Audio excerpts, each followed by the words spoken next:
Depuis plusieurs dizaines d'années, l'université de Toulouse 1 Capitole entretient des relations privilégiées avec l'université de Tunis.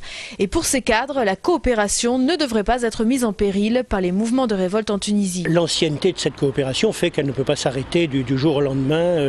Il y a un flot continu de professeurs, d'étudiants qui viennent de Tunisie, qui vont en Tunisie.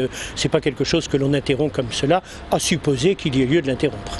Après le couvre-feu de la nuit de mercredi à jeudi, les sources officielles font état de 21 morts en Tunisie, 66 selon la Fédération internationale des ligues des droits de l'homme. Gardons-nous, je crois, de donner trop de leçons. Je me rappelle, j'étais en Algérie quand les banlieues françaises s'embrasaient. Un certain nombre d'Algériens disaient il faut que le gouvernement algérien rappelle à l'ordre, le gouvernement français, cette répression.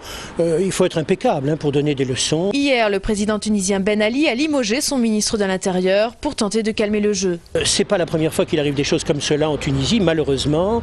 Ça ne veut pas dire que forcément ça se terminera aussi bien, disons, par une réconciliation comme à l'époque de Bourguiba, mais qui pourrait ne pas le souhaiter. Un franco-tunisien de 38 ans a été tué hier à 12. Il était professeur à l'université de Compiègne.